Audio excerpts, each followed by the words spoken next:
Joining me in studio today for our weekly sports panel is the one, the only, Josh Ryan. Thanks for having me.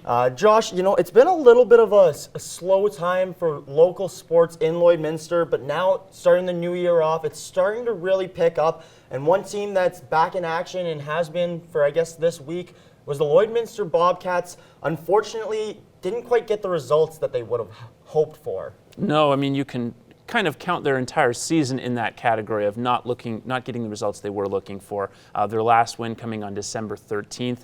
Specifically, a disappointing start to the new year. They hosted Camrose over the weekend, and despite having a lead, were unable to hold on. A couple of calls that maybe you could call controversial. Certainly they would like to think that, but at the end of the day, you still have to put points on the board. They weren't able to do so against the Kodiaks. For sure, and those are the kind of games that, you know, the Bobcats are really going to need to start winning those one-goal games. The amount of one-goal games that they've dropped is absolutely through the roof, and you mentioned it. It's penalties. They took a couple bad penalties, a couple bad calls against them, a couple missed calls that could have sent them to the power play that they just need to touch up on. One thing that I did see in that Camrose game that I really liked, they switched their forecheck up. So before they used to do a really aggressive forecheck, now they're a little more passive and they wait for pucks. It's actually how they scored their third goal, Jared Miller's first goal in the AJHL.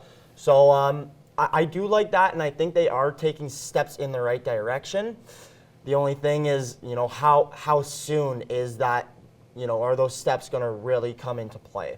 And certainly that actually makes sense for a team that's a little bit younger, is trying to learn good structure in terms of how you play hockey.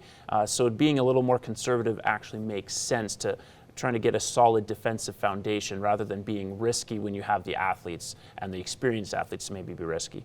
But again, you still have to find a way to put points on the board. It's great that they have these close hockey games, but until they can build a couple of wins in a row instead of one every couple of weeks, you're not going to see the guys get the confidence they need to take the next step that Coach Nigel Dubé wants them to take.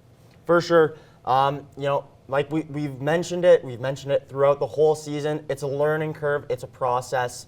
We'll see when they get there, kind of thing. Certainly, and it's going to be a learning process as well for the Holy Rosary Raiders basketball teams.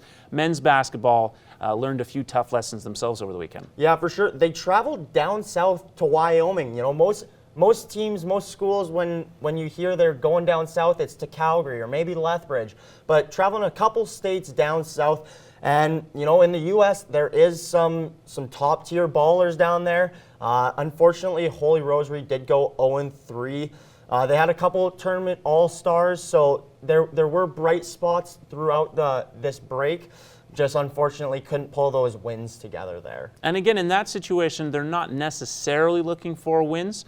When you get to play against tougher competition, that's what you're looking for heading into the later point of the season. I know Coach Luke Kuipers will constantly look for their team to be a little more competitive defensively, and that's something that's obviously put to the test when you play against teams with really good athletes and that come from really good programs. So certainly lots of that for them.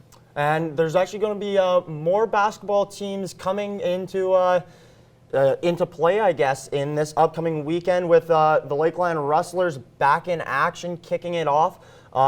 Josh, what can we expect in this second semester from, I guess, all four of the court teams? Well, I think you can expect some pretty competitive play, certainly from the men's basketball team. While they have this weekend off, they will look at a very key weekend following against Concordia.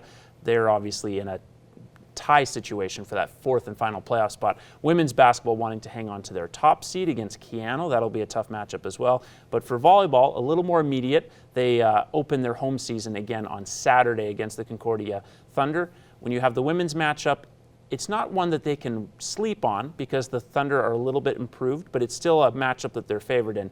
The men, on the other hand, while favored, were played very tough by the Thunder last semester, and they need every one of their wins they can get against the lower ranked teams to not have that collapse like they did late last year. For sure, and Concordia for the men's side is a team that's not even that much lower than Lakeland. So what are a couple keys for them in this upcoming weekend? Well, basically doing all the things you do well, which is certainly ball control, passing the ball well, being in position on defense, not making errors. They need to play almost picture perfect in those categories to win against teams because they're not as athletic or as big as other teams.